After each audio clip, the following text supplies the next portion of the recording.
Family law is very emotional.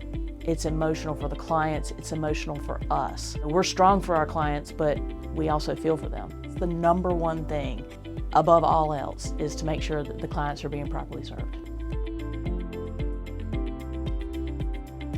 You're going through potentially a bad situation. Sometimes isn't always like safe or good for you. So I always felt coming here was a safe place, very supportive. And I think that's what I liked. It was basically the support that you got. I started out doing mediation when I first got out of law school, and I was actually doing some mediations in the criminal courtroom when I was in law school. When I got out, what was coming in the door for me was family law. They told me in law school, like, don't do family law, right? But that's what was coming in the door for me, and I really love it, and I've been doing it ever since. I don't just listen to their problems, I actually can take an active role in helping them solve those problems. And that's what I love about what I do. Around 2003, I started getting really interested in the LGBT issues with regards to family law because we didn't have same-sex marriage.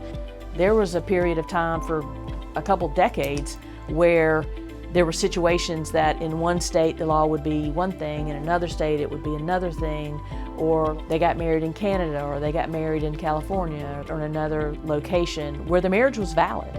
And then they come to North Carolina. Well, now we're going to recognize it. But 10 years ago, we wouldn't have recognized it.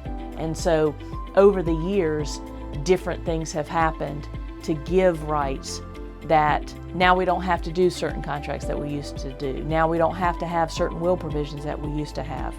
So it's really just paying attention to the current state of the law and the current state of the recognition of certain types of relationships.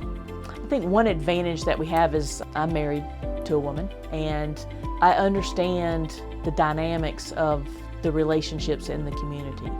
I've had clients come in and they're like, I went to this attorney and they're treated differently. But I know what they're going through. I know what they've been through. I understand what they're saying when they say I'm married when they're not married. My experience has been if you treat other people with respect, they're going to show you respect. And so I want my client to be respected, and I want them to be respected by the other side. And so I try to respect the other side, and then hopefully I'll get that in return. I like meeting the client where the client is. That client needs to be heard, listened to, validated, acknowledged. That makes a big difference. Going to an attorney's office, it's scary. I just want people to relax. If it takes humor to do that, then I'll use it. Obviously, there are times when humor is not appropriate and I won't do it. Angela and I have been together for 23 years. We went to law school together.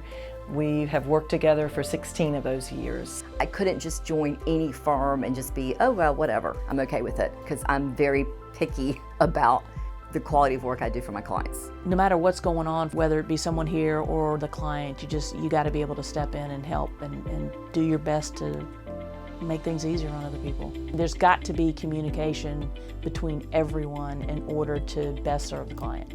And it totally makes sense for the client, because sometimes they'll call in and I won't be here, or Amy won't be here, or Tammy will say, I know that she was working on that and this is where she was in the process. And so they can give the client some information, at least to know that we are working on it. They really need to know that we're paying attention. It lets the client know that they're being taken care of, that they're not being forgotten. All of our attorneys are very caring individuals. They truly listen, they pay attention to what you're feeling in addition to what is going on. It's just made it really easy. So I always feel very well cared for. She was always honest with me and never took advantage of anything. So that was a key. I felt comfortable. She promised me she'd get me there, she did. And to this day, we're still friends.